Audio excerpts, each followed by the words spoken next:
અને હવે વિગતવાર મહત્વપૂર્ણ સમાચારથી શરૂઆત કરીશું। લસણની સૌથી પહેલા વાત કરવી છે। મોટા સમાચાર સામે આવી રહ્યા છે।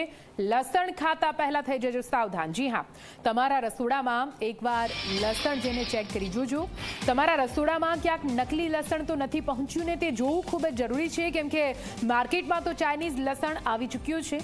લસણના પોતરા ઉખાડશો તો દૂધનું દૂધ, પાણીનું પાણી થઈ જશે।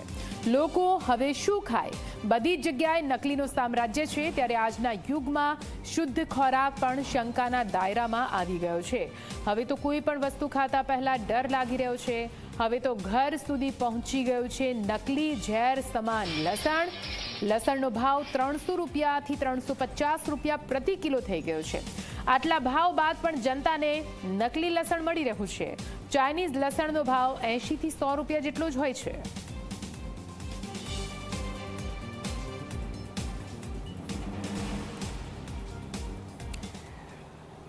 સૌરાષ્ટ્રના સૌથી મોટા યાર્ડમાં લસણની હરાજી બંધ કરવામાં આવી છે। જી હા, ગોંડલ માર્કેટ યાર્ડમાં લસણની હરાજી બંધ કરવામાં આવી। ચાઇનીઝ લસણ દેશમાં ઘૂસી આવતા વેપારીઓએ વિરોધ નોંધાવ્યો છે।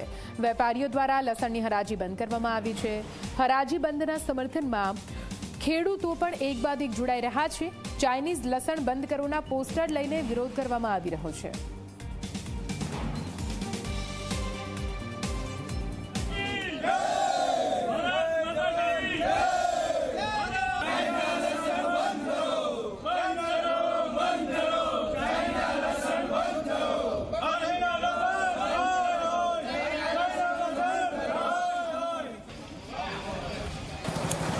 ગોંડલ માર્કેટ યાર્ડમાં આજે જે ચાઇના લસણ આવ્યું હતું તેના ભાગરૂપે આજે જે લસણની હરાજી છે તે બંધ કરવામાં આવી છે।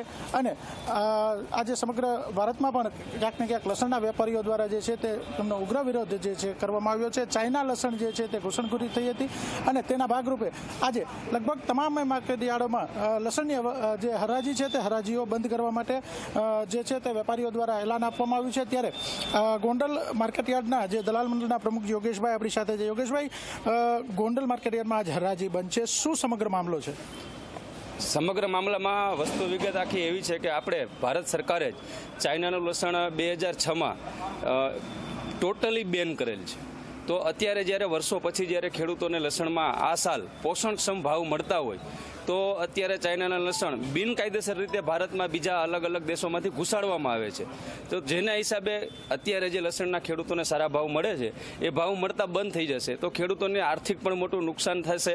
પ્રોસેસ કરીને ચાઇનાનું લસણ અહીં આવે છે તો સ્વાસ્થ્ય માટે, જમીન માટે, ખેડૂતો માટે બહુ નુકસાન જવાની ભીતિ છે। જેના માટે અમે અહીંયા આપણે આખા ભારત દેશમાં આજે લસણનું હરાજીનું કામકાજ તમામ જગ્યાએ બંધ રાખેલ છે। જે રીતે દરેક સ્ટેટમાંથી લસણ આવી રહ્યું છે, અહીંયા ગોંડલમાં એમપીથી આવે છે, રાજસ્થાનથી આવે છે, હિમાચલથી આવે, કાશ્મીરથી આવે છે, બધા ભારતના જ ખેડૂતો છે। જો બહારથી લસણ આવશે તો ઓટોમેટિકલી એ આર્થિક રીતે ખેડૂતોને તો નુકસાન છે, સાથે સાથે જે અમે બહારથી લસણ વેપારીઓ લાવે છે એમને પણ ઓલરેડી કે ભાવ ડાઉન જાય તો એમને પણ આર્થિક રીતે નુકસાન છે। આ વર્ષે લસણના ભાવ અમને પોષણક્ષમ મળી રહ્યા છે। ભાવ અમારી દ્રષ્ટિએ સારા છે। અમે જે મહેનત કરી છે એનું વળતર બરોબર મળે છે। પણ જો ચાઇના લસણ આવી રીતના ઘૂસીને અંદર આવશે અને જો અહીંયા ફેલાવો થશે તો અહીંના વેપારી અમારું લસણના ભાવ દબાવશે, માલ વધી જશે એવી બીકને હિસાબે આ લોકોએ જે બંધનું એલાન કર્યું છે તો એને ટેકો આપવા માટે અમે આજે અહીં આવ્યા છીએ। તો આ હતા ગોંડલ માર્કેટ યાર્ડના વેપારી અને ખેડૂતો જણાવી રહ્યા છે કે જે ચાઇના લસણથી ક્યાંક ને ક્યાંક ખેડૂતો, વેપારીઓ અને જે જમીન છે તેને પણ જે નુકસાન જવાની ભીતિ છે। ચાઇના લસણ જે છે તેમને ભારત દેશમાં બેન કરવામાં આવ્યો છે। ત્યારે આ જે ઘૂસણખોરી થઈ છે તેમના ઉગ્ર વિરોધમાં આજે ગોંડલ માર્કેટ યાર્ડ લસણની હરાજી સંપૂર્ણપણે ઠપ રહી હતી। કેમેરા પર્સન રોહિત ચુડાસમા સાથે જયેશ બોજાણી, ઝી મીડિયા, ગોંડલ।